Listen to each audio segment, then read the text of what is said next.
માનવતાના કારણે આગળ વધારતા દયાબા ચેરિટેબલ ટ્રસ્ટ દ્વારા સુરત સિવિલ હોસ્પિટલમાં સારવાર લઈ રહેલા જરૂરિયાતમંદ દર્દીઓ માટે એક સરાહનીય પહેલ કરવામાં આવી છે. ટ્રસ્ટના સભ્યો દ્વારા હોસ્પિટલના વિવિધ વોર્ડમાં દર્દીઓને સફરજન, કેળા અને દાડમ જેવા પૌષ્ટિક ફળોનું વિતરણ કરવામાં આવ્યું.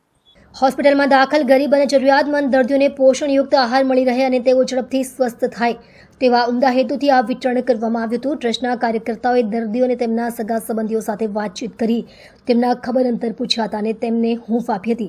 દયાવાન ચેરિટેબલ ટ્રસ્ટ માત્ર ફૂડ વિતરણ સુધી સીમિત નથી. આ ટ્રસ્ટ સુરત શહેર અને આસપાસના વિસ્તારોમાં લાંબા સમયથી શૈક્ષણિક સહાય અને આરોગ્ય સુવિધાઓ પૂરી પાડવા જેવા વિવિધ સેવા કાર્યોમાં સક્રિય છે. ગરીબ અને જરૂરિયાતમંદ લોકોની સેવા કરવી એ આ ટ્રસ્ટનો મુખ્ય ઉદ્દેશ્ય છે. ટ્રસ્ટ દ્વારા જાહેર કરવામાં આવ્યું છે કે સેવાના આ કાર્યને સતત ચાલુ રાખવામાં આવશે. દયાવાન ચેરિટેબલ ટ્રસ્ટ દ્વારા હવેથી દર મહિને નિયમિતપણે સિવિલ હોસ્પિટલમાં આ જ રીતે જરૂરિયાતમંદ દર્દીઓ માટે ફૂડ વિતરણ કરવામાં આવશે. ટ્રસ્ટની આ નિયમિત સેવા પ્રવૃત્તિ સમાજમાં અન્યોને પણ પ્રેરણા પૂરી પાડે છે. મારું નામ પ્રવીણ માનિક આયરે છે.